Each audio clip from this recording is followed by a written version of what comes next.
Good afternoon, Premier, Good afternoon. colleagues, members of the media. I'm pleased to have the opportunity to share with you today responsible measures that applies to the Ministry of Youth, Families, Sports, Community Development based upon the national budget allocation for fiscal year 2011-2012. We all recognize in our ministry that we are challenged, as we've heard as the common theme from the Premier's budget statement this morning, to do more with less. And with that understanding, we remain committed to improving the cost-effective delivery of services provided by the variety of departments under our remit.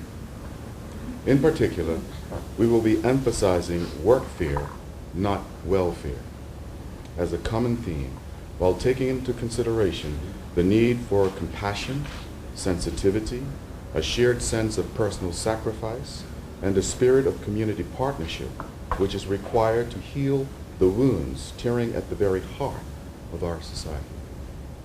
In response to the Honorable Premier's call for tighter fiscal control, the Ministry of Youth, Families, Sports, and Community Development will certainly comply without compromising the integrity of the programs and services we provide, even though our current account expenditures will be reduced from $71.5 million in 2010-2011 to $66.2 million during the ensuing fiscal year 2011-2012.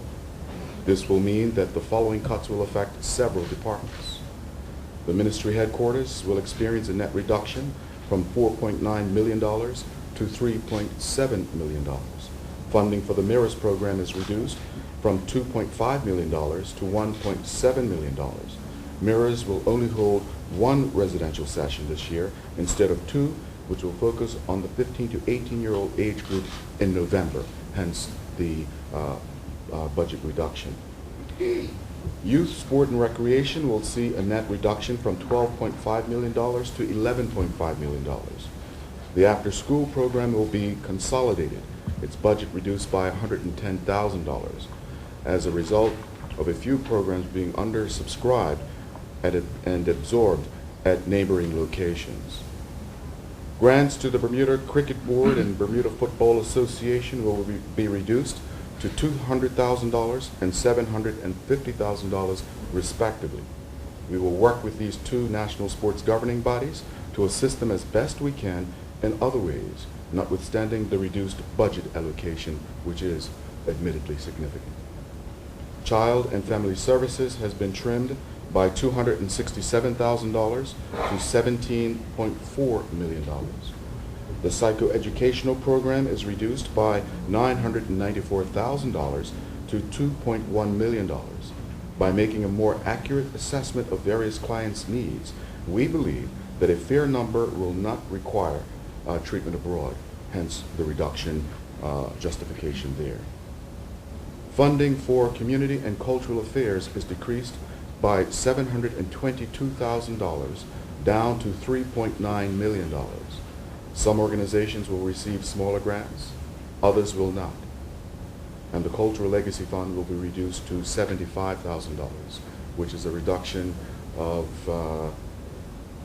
not a mathematician, it was $200,000, so $125,000 is the reduction there. Financial assistance is cut by $1.2 million to $27.5 million. We will prevent abuses or attempts to exploit the system by implementing new qualification procedures and by introducing a new non-cash card that will help to prevent abuse of food vouchers that are currently being used.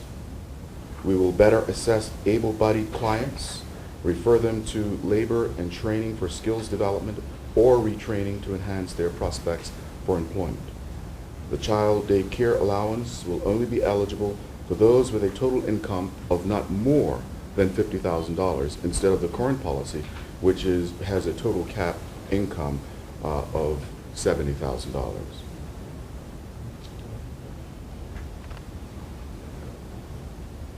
Human Affairs will see a net reduction of $1 million.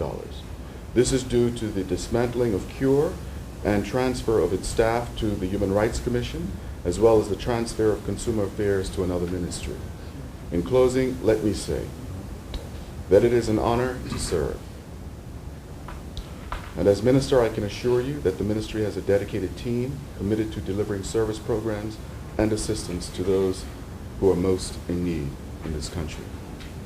I can also assure you that the quality of services will not be compromised as a result of resetting the dial, even though we are challenged to do more with less.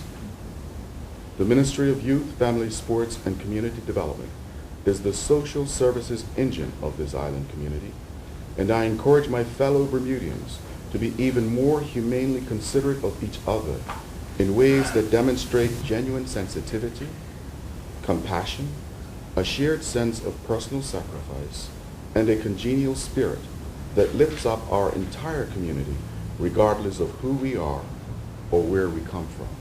Thank you very much.